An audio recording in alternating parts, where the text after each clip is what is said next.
Hello guys, welcome to Comet learning.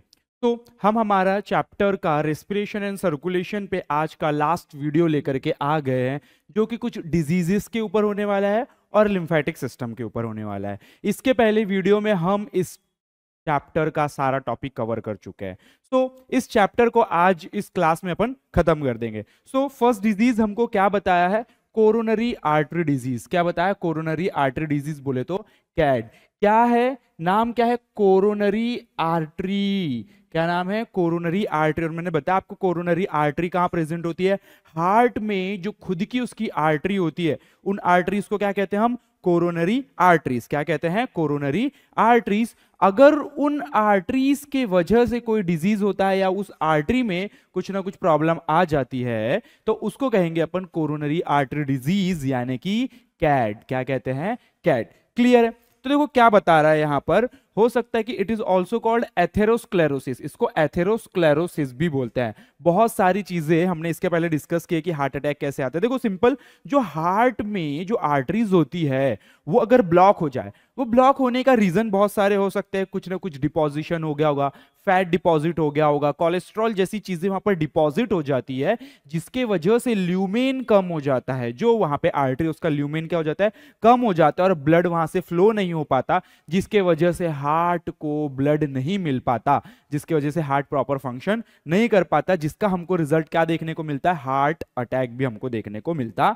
है। तो क्या बता रहा है कि इस कंडीशन में क्या होता है? कोरोनरी आर्टरी डिजीज में जो कैल्शियम है, फैट है, कोलेस्ट्रॉल और फाइब्रस टिश्यू जैसी चीजें क्या हो जाती है? डिपॉजिट हो जाती है। कहां पर? ब्लड वेसल पर। उस ब्लड वेसल पर डिपॉजिट हो जाती है, जिसकी वजह से उसका ल्यूमेन क्या हो जाता है? काफी नैरो हो जाता है। जैसे ये ब्लड वेसल है, ऐसे ये चीजें इधर डिपॉजिट होने लगेगी, डिपॉजिट होने लगेगी, तो इसके अंदर का ये जो ल्यूमेन है धीरे धीरे क्या होते जाता है? कम होते जाता है, और ब्लड फ्लो वहां से नहीं हो पाता। क्यों? क्योंकि डिपॉजिशन हो जाता है कैल्शियम, फैट और कोलेस्ट्रॉल का, जिसके वजह से वहां पर ब्लड फ्लो नहीं हो पाता। और इस तरीके से जो डिजीज होता है उसको हम क्या कहते हैं? Coronary artery disease.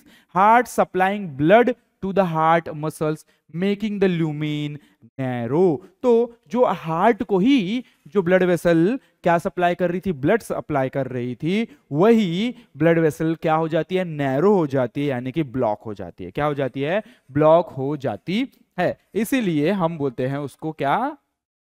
कि हमारे कैड हो गया, यानी कि कोरोनरी आर्टरी में डिजीज हो गया, डिपोजिशन हो गया। ओके, नाउ अब बताया एंजिना पेक्टोरिस। एंजिना पेक्टोरिस क्या होता है भाई? एंजिना पेक्टोरिस सिंपल समझो, चेस्ट पेन। चेस्ट पेन को अपन एंजिना पेक्टोरिस भी बोलते हैं। समटाइम्स देखो, अगर किसी को ब्लड प्रेशर है, काफी ज्यादा हाई उसका बीपी है, तो ब्लड बहुत फास्टली पंप हो रहा है, यानी कि हार्ट काफी जल्दी जल्दी क्या हो रहा है? ब्लड को पंप कर रहा है, यानी कि हार्ट बहुत तेजी से बीट कर रहा है, जिसकी वजह से वो ज्यादा एनर्जी कंज्यूम करता है, और हार्ट जो है क्या हो जाता है? एक समय के बाद एग्जॉस्ट हो जाता है, एकदम से थक जाता है। ठीक है, तो जिसकी वजह से चेस्ट पेन जैसी कंडीशन हमको देखने को मिलती है। एंजिना पेक्टोरिस में क्या बताया? It is the pain in the chest. क्या बताया? Pain in the chest resulting from a reduction in the blood supply. हो सकता है वही जो हमने अभी देख के आया, कैड। कैड क्या बोला? Coronary artery disease. तो क्या होता है कि ब्लड वहां से फ्लो नहीं हो पाएगा, यानी कि हार्ट को ब्लड नहीं मिल पाएगा, और हार्ट प्रॉपर फंक्शन नहीं कर पाएगा, तो चेस्ट पेन होने लगेगा। Reduction in the blood supply, blood supply उसको प्रॉपर नहीं मिल पा रही है, जिसके वजह से भी हार्ट में, हमारे चेस्ट में पेन देखने को मिल सकता है। Reduction of the blood supply to the cardiac muscle because of atherosclerosis और आर्टेरियोस्क्लेरोसिस। अभी देखा हमने कि भाई क्यों क्यों हमको चेस्ट में पेन होगा या हार्ट में ब्लड सप्लाई क्यों कम हो जाएगा? बिकॉज ऑफ एथेरोस्क्लेरोसिस और आर्टेरियोस्क्लेरोसिस। वही डिपोजिशन हो जाना किसी चीज का, कैल्शियम का देखा, फैट का, कोलेस्ट्रॉल, जिसकी वजह से ल्यूमेन क्या हो जाता है? कम हो जाता है, तो ब्लड फ्लो नहीं हो पाता। It is characterized by severe pain and heaviness in the chest. बहुत ज्यादा चेस्ट में तकलीफ हो सकती है इसके वजह से, या फिर भारी भारीपन भी लगता है। Heaviness feel in the chest. Okay, the pain may spread to the, अब ये जो दर्द बेटा, ये दर्द जो है धीरे धीरे फैलते जाता है, हमारे चेस्ट से गर्दन तक जाएगा, गर्दन तक, नेक तक, फिर lower jaw, left arm and left shoulder.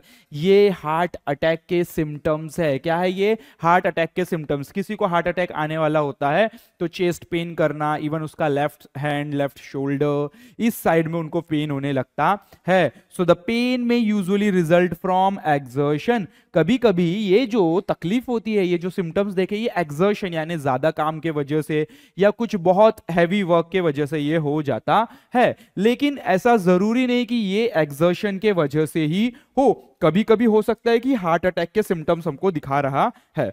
Then when there is more demand of oxygen by the heart but supply does not meet the requirement, heart की बहुत ज्यादा डिमांड है ऑक्सीजन के लिए लेकिन उसको उतना अमाउंट में ऑक्सीजन नहीं मिल पा रहा है, तब भी हमारे चेस्ट में यानी कि हार्ट में थोड़ा सा क्या हो जाएगा, एब्नॉर्मलिटीज क्रिएट होगी जिसकी वजह से चेस्ट में पेन होने लगेगा। क्लियर है यहां तक के सभी को? बहुत इजी इजी सी चीजें है। Then angiography. अब क्या बता रहा है हमको एंजियोग्राफी? देखो बेसिक सी चीजें कुछ बता देता हूं मैं आपको। एंजियोग्राफी और एंजियोप्लास्टी और एक बाईपास सर्जरी भी होती है, ठीक है?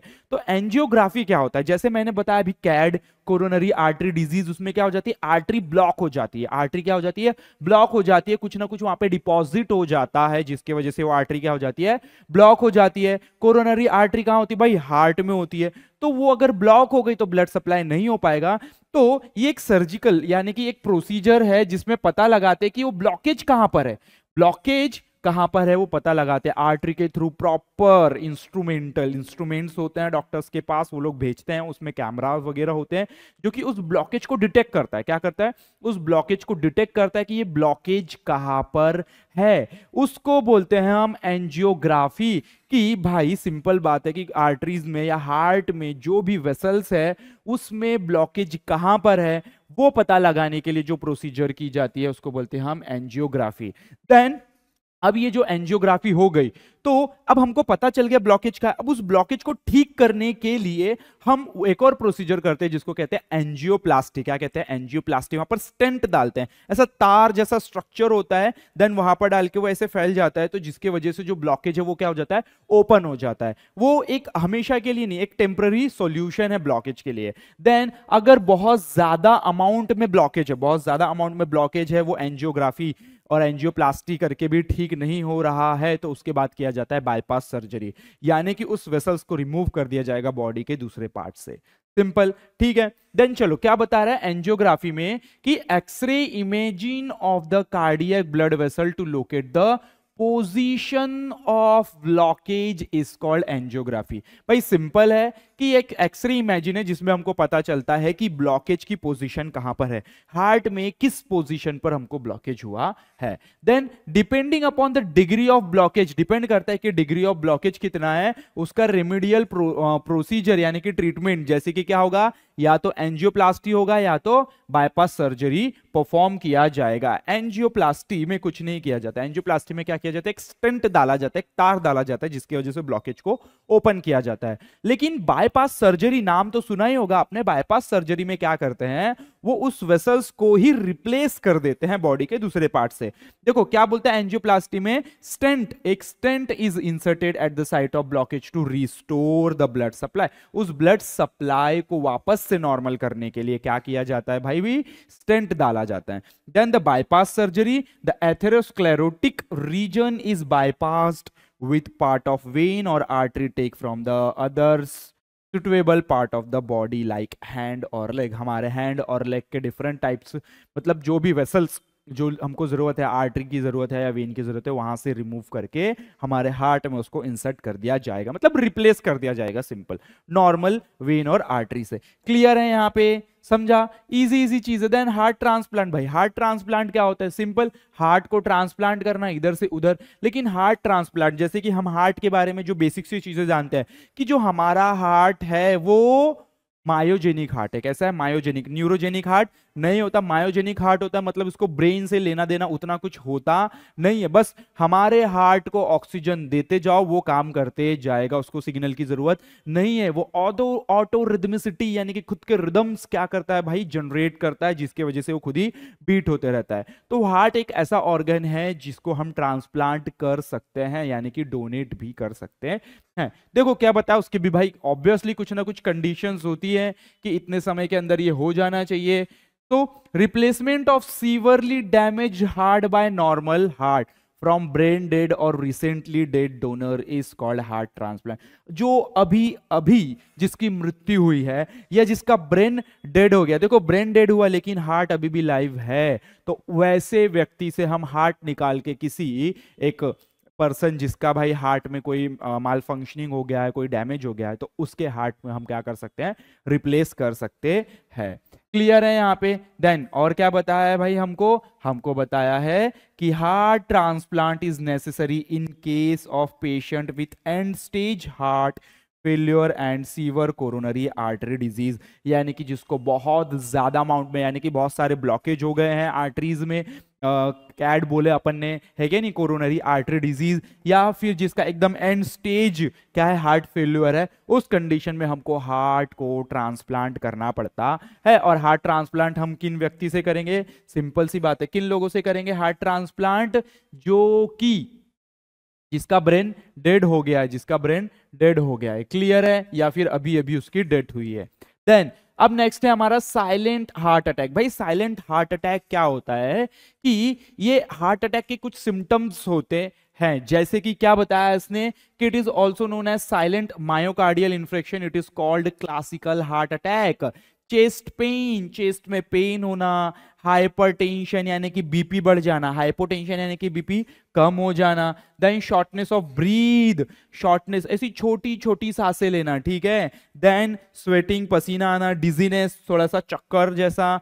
Mains are more affected by silent heart attack. देखो मेंस क्या बोल रहा है, मेंस आर, कहा चला गया, मोर अफेक्टेड, ज्यादातर इस साइलेंट हार्ट अटैक का शिकार होने वाले वो कौन है, वो है कौन, मनुष्य। मनुष्य में भी कौन, देखो मेंस, देख रहे हो भाई, ऐसा ही होता है। So silent heart attack. Then women due to metabolism more in men. Then क्या पता है, FABP3, ये क्या है भाई, एक प्रोटीन है, ये क्या है, एक प्रोटीन है, क्या नाम है इसका, fatty acid binding protein 3 is the smallest protein in the blood. अगर ये स्मॉलेस्ट प्रोटीन है कौन, FABP3, ये जो कि हमारे ब्लड में प्रेजेंट होता है, इसका अमाउंट बढ़ने से भी हार्ट अटैक के चांसेस बढ़ते हैं। क्लियर है। देन अब आ जाते हैं हमारा नेक्स्ट टॉपिक, ECG। ECG बोले तो इलेक्ट्रोकार्डियोग्राम। भाई इसका यूज क्या है, देखो अगर किसी पर्सन के चेस्ट से रिलेटेड कोई प्रॉब्लम है तो जो सबसे बेसिक इन्वेस्टिगेशन होता है वो होता है ECG। सबसे पहले उसका ECG कराया जाता है। तो ECG में होता क्या है, ECG जो हमारा हार्ट जो फंक्शन कर रहा है उसमें जो कंडक्शन हो रहा है उसके सिग्नल्स को डिटेक्ट किया जाता है हमारे सरफेस से, बॉडी के सरफेस से। जैसे कि हमारा हार्ट यहां पर है तो कुछ ऐसे इलेक्ट्रोड्स होते हैं जो कि हमारे चेस्ट में क्या किए जाते हैं भाई, अप्लाई किए जाते हैं, और वो इलेक्ट्रोड्स हमारे चेस्ट मतलब हमारे हार्ट में जो भी इंपल्स जनरेट हो रहे हैं उसको डिटेक्ट करता है और उसको ग्राफिकल मैनर में क्या करता है, रिप्रेजेंट करता है। ये ECG से उसके हम वेव्स पता करते हैं, वेव्स होते हैं, अगर वो वेव्स क्या होता है कि थोड़ा से भी डिफ्लेक्शन शो करते हैं तो हमको समझ में आता है कि नहीं हार्ट में कुछ ना कुछ तो प्रॉब्लम है। ठीक है, चलो देखते हैं क्या बता रहा है कि graphical recording electrical variation detected at the surface of the body during their propagation through the wall of the heart is electrocardiogram। क्या बोल रहा है कि जो हमारा हार्ट है वो जो भी उसमें इंपल्स क्या होते हैं, जनरेट होते हैं, उसको हम इलेक्ट्रोड्स की मदद से डिटेक्ट करते हैं। क्या करते हैं, डिटेक्ट करते हैं at the surface of body. कहां से, बॉडी के सरफेस से। तो बोल रहा है कि जो इंस्ट्रूमेंट इसमें यूज किया जाता है recording the machine is called ECG machine और इलेक्ट्रोकार्डियोग्राम। देन जो instrument, this instrument detect and amplifies the signal, वो डिटेक्ट करता है और सिग्नल को एम्पलीफाई करता है 4 इलेक्ट्रोड्स, देखो 4 इलेक्ट्रोड्स जो होते हैं वो लिम्स के होते हैं, 2 अपर लिम्स 2 लोअर लिम्स, ठीक है। सो एक यहां पर और 2 लेग में, इस तरीके से 4 क्या है हमारे पास, 4 are position on limbs, 2 on arm and 2 on legs. This are limb electrodes, इनको क्या कहते हैं हम, लिम्ब के इलेक्ट्रोड्स। और चेस्ट के भी इलेक्ट्रोड्स होते हैं, 6 electrodes are position on chest, simple, एक इस साइड, 2 3 4 5 6, इस तरीके से क्या किया जाता है भाई, उस इलेक्ट्रोड्स को अप्लाई किया जाता है। देन क्या बोल रहा है, Einthoven discovered this technique, hence he is known as the father of electrocardiogram. किसने ये टेक्निक को डिस्कवर किया भाई, एंथेवेन ने। किसने, एंथेवेन ने। नाउ जो normal ECG shows a series of ridges and furrow, देखो इस तरीके से रिजेस और इस तरीके से हमको फरो देखने को मिलते हैं, इसको क्या कहते हैं, रिजेस, और इनको क्या कहते हैं, फरो, with different wave such as P wave, Q R S complex and T wave. देखो ये आपको अभी समझ में आएगा कौन से वेव्स की बात कर रहे हैं अपन। तो सिंपल यहां पर जो नॉर्मल जो ईसीजी दिखाया है, क्या बोल रहा है, इस तरीके से होगा, फिर एक छोटा सा पी वेव होगा, फिर थोड़ा सा डाउनवर्ड, फिर अपवर्ड, ये फिर आगे जाके इस तरीके से। तो ये क्या है, ये P है, ये क्या है, QRS, और ये क्या है, T। इस तरीके से हमारे को क्या बताया, ईसीजी, ये एक नॉर्मल ईसीजी है, क्या है, ये एक नॉर्मल ईसीजी है। अगर हमको कुछ P इस तरीके से दिखाई दे रहा है छोटा सा, और ये छोटा सा, मतलब हम समझ जाते हैं कि भाई हार्ट में कुछ ना कुछ चेंजेस है। अगर इस नॉर्मल ईसीजी से हमको थोड़ा सा भी रिजल्ट अलग मिलता है, इसका मतलब क्या है कि हार्ट में कोई ना कोई प्रॉब्लम है। क्लियर है। देन क्या बता रहा है कि पी वेव क्या शो करता है, देखो पी एक छोटा सा अपवर्ड मूव दिखा रहा है हमको, it is small upward wave, जो कि क्या रिप्रेजेंट करता है, impulse generated by SA node. जो एसए नोड जो इंपल्स जनरेट करता है उसको कौन रिप्रेजेंट कर रहा है भाई, P. So it causes atrial depolarization resulting into contraction of atria, कि हाँ एट्रिया का कॉन्ट्रैक्शन हो गया है। ठीक है, तो जो proper SA node impulse generate कर रहा है या नहीं कर रहा है, वो किससे पता चलता है हमको, इस पी वेव से। किससे पता चलता है, पी वेव से। नाउ अब जो क्यू आर एस कॉम्प्लेक्स है हमारा, उससे क्या ही पता चलता होगा, ये देखो क्यू आर एस, जब ये पी से आया तो थोड़ा सा डाउनवर्ड गया, फिर ऊपर, और जब आया तो एकदम से नीचे आया। तो इट बिगिंस एज डाउनवर्ड, एक साथ थोड़ा डाउनवर्ड डिफ्लेक्शन से स्टार्ट हो रहा है, और continues as large upright triangular wave, large upright triangular wave देखने को मिल रहा है, एंड एज डाउनवर्ड, और वापस से फिर नीचे की तरफ खत्म हुआ डाउनवर्ड डायरेक्शन में। तो ये क्या शो करता है, spreading of impulse from SA node to AV node and the bundle of His to the finally Purkinje fiber. मतलब अब इंपल्स पूरा एसए नोड से एवी नोड से बंडल ऑफ हिस से परकिंजे फाइबर तक के पूरे इंपल्स क्या हो गए, ट्रांसमिट हो गए हैं, ये इस वेव का कहना है। It causes ventricular depolarization resulting into contraction of ventricle, यानी कि वेंट्रिकल सारे क्या हो चुके, अब कॉन्ट्रैक्ट हो चुके, अगर परकिंजे फाइबर्स तक के क्या चले जाता है, इंपल्स पहुंच जाता है। तो हमने देख लिया पी क्यू आर एस देख लिया, अब बचा है हमारा टी। टी वेव हमको यहां पर क्या दर्शाता है, टी वेव बताता है एक छोटा सा ब्रॉड अपराइट वेव, कुछ नहीं, इस तरीके से छोटा सा ब्रॉड अपराइट वेव देखने को मिल रहा है। It represent ventricular depolarization resulting into ventricular relaxation, यानी कि अभी वेंट्रिकुलर कॉन्ट्रैक्ट हुआ था, अब वेंट्रिकल प्रॉपर रिलैक्स हो रहे हैं। वो हमको कौन बताता है भाई, ये टी वेव। अगर ये टी वेव प्रॉपर है, मतलब ये छोटा सा है, मतलब इसने बहुत कम समय लिया रिलैक्स होने के लिए, या फिर कुछ इस तरीके से है, तो हम बोलेंगे कि यार वेंट्रिकल तो बहुत समय ले रहा है रिलैक्स कंडीशन में जाने के लिए, तो ये कुछ ना कुछ हार्ट में प्रॉब्लम है, इससे हमको पता चल जाता है। क्लियर है। देन चलो आगे की तरफ चलते हैं। यूजेस ऑफ ईसीजी, भाई ईसीजी का यूज क्या है, बहुत सारे। ECG is used to detect abnormal function of heart such as, कौन कौन से, कैड हो गया, कोरोनरी आर्टरी डिजीज पता करने के लिए, हार्ट में block, angina pectoris, tachycardia, ischemic heart disease, myocardial infection और कार्डियक अरेस्ट। सो क्या होता है ट्रैकेकार्डिया यानी कि जब हार्ट रेट या पल्स रेट इंक्रीज हो जाए तब हम उसको क्या कहते हैं, ट्रैकेकार्डिया। क्लियर है यहाँ तक के? तो ऐसे कुछ छोटे मोटे डिजीज का पता लगाने के लिए हम ईसीजी का उपयोग करते हैं। ईसीजी एक कंफर्म हमको रिजल्ट तो नहीं देता, लेकिन हाँ कुछ बता देता है कि कुछ ना कुछ प्रॉब्लम है, देन उसके लिए फर्दर रिपोर्ट्स कराने पड़ते हैं, इन्वेस्टिगेशन, जैसे कि ईसीजी के बाद हो सकता है 2D इको कराना पड़े, 2D इको में कुछ प्रॉब्लम समझ में आए तो उसके बाद एंजियोग्राफी, एंजियोग्राफी में अगर ब्लॉकेज निकले तो एंजियोप्लास्टी, एंजियोप्लास्टी से ठीक नहीं होता है तो बाईपास सर्जरी। क्लियर है यहां तक के? देन अब आ जाते हैं हम लिम्फेटिक सिस्टम, जो कि हमारा सबसे लास्ट सिस्टम है, लिम्फेटिक सिस्टम। क्योंकि सर्कुलेटरी सिस्टम जब हमने स्टार्ट किया था तो हमने बोला था दो सिस्टम देखेंगे हम, ब्लड सर्कुलेटरी सिस्टम और एक लिम्फेटिक सिस्टम। तो पूरा ब्लड सर्कुलेटरी सिस्टम हम खत्म करके आ चुके हैं। देन अब हमारा जो है आज का लास्ट टॉपिक वो है लिम्फेटिक सिस्टम। लिम्फेटिक सिस्टम क्या है, इसके पहले हम देख चुके हैं कि लिम्फ क्या है भाई, ये एक फ्लूइड है। कैसा है? कलरलेस फ्लूइड होता है, ब्लड के जैसा इसका कंपोजिशन होता है, लेकिन एग्जैक्ट ब्लड जैसा नहीं होता है। जितना पूरी तरीके से हमारे बॉडी में सर्कुलेटरी सिस्टम यानी कि ब्लड वेसल्स फैले होते हैं ना, वैसे लिम्फेटिक सिस्टम उतना नहीं फैला होता, लेकिन फैला हुआ होता है। ये लिम्फेटिक सिस्टम जहां पर ज्वाइंट होते हैं ना, वहां पर एक नोड बनाते हैं। क्या बनाते हैं? नोड, एक जंक्शन बनाते हैं, जिसको क्या कहते हैं अपन? नोड कहते हैं। ये जो लिम्फेटिक सिस्टम है, ये हमारे इम्यून सिस्टम में क्या कराता है? हेल्प प्रोवाइड कराता है। चलो देख लेते हैं क्या दिया है। This system is mean to drain lymph and it is consisting of, किन किन चीजों से बना है ये? लिम्फ से बना है, लिम्फ कैपिलरीज से बना है, लिम्फेटिक वेसल से बना है, और लिम्फ नोड वही जो जंक्शन लिम्फ के बीच में हमको देखने को मिलता है।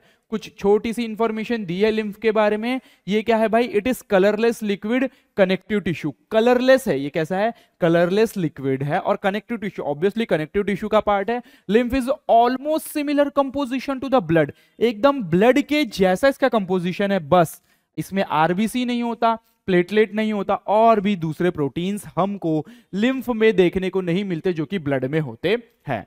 फिर it contain carbon dioxide and metabolic waste.